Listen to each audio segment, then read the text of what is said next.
Let's begin the bulletin tonight with a shocking punishment for a businessman. Mukuria Ngamau has been ordered to pay up to 881 million shillings in fines and refund to the Youth Enterprise Development Fund after being found guilty of defrauding the Youth Fund of more than 180 million shillings. Ngamau, who had been charged alongside his wife and two senior officials of the Youth Fund, carries the burden alone after former chair Bruce Odhiambo and former CEO Caroline Namuye died before conclusion of the case. Sam Gituko reports. It's been more than 5 years of investigations and court processes since the theft of 180 million shillings from the Youth Fund. In November 2014, Mukuria Ngamau, the proprietor of Quorandum Ltd, secured a tender to supply an ICT strategy design and an electronic resource planning design for the Youth Fund at a cost of 180.9 million shillings. But Ngamau was paid before he could deliver the said services, sparking off investigations that were accelerated by a parliamentary probe of the Public Investments Committee. Pay is my husband, and you know how you men can be with money. That is yours. Accused persons Mukuria Ngamau, his wife Doreen Waithera, then Youth Fund Chair Bruce Odhiambo, and then suspended CEO Caroline Namuye appeared before the committee, spilling the beans of what had been a conspiracy to defraud the fund. Odhiambo had even confessed of unilaterally appointing Namuye as sole signatory of Youth Fund accounts against regulations. It did dawn on you that what you are about to engage in was a fraudulent process with no tender? You will find that in the letters from the fund, they clearly quote that the board was involved.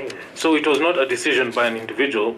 From what we understand from the letters we have, it was a decision by the board. Bruce Odhiambo died in January 2019, 15 months after the sudden death of Caroline Namuye, who collapsed and died in her house in October 2017. Ngamau's wife, Doreen Waithera, remained as the only co-accused person, but was set free in April this year after she was found to have no case to answer.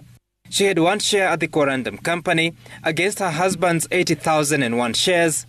Chief Magistrate Douglas Ogoti has found Ngamau and Quorandum Ltd guilty of the embezzlement and sentenced Ngamau to a 7-year jail term without the option of a fine. And for the unlawful acquisition of public property, Ngamau has been slapped with a total of 701 million shillings mandatory fine or serve a further 7 years in prison. Ngamau was found guilty of falsifying documents and thus sentenced to 6 years further in prison.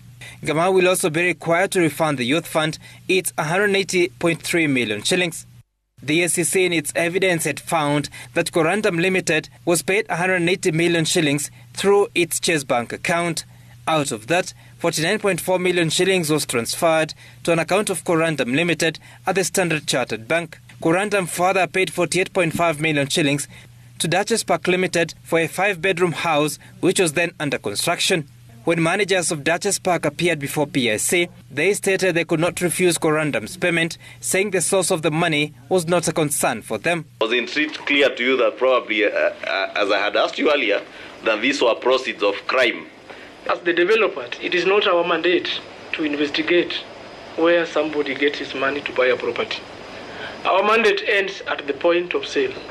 If he tells me I'll pay in 2 days, will I say no? I'm in the business of developing and selling. According to SEC documents, other recipients of Ngamau's loot were Bruce Odhiambo, who in 2 payments received a total of 3.3 million shillings. Ezekiel Owuor got 5.5 million shillings and 18 million shillings for Ngigi Mbugua Advocates. Other companies and individuals got a total of 22.6 million shillings. Sam Gituko, TV, Nairobi.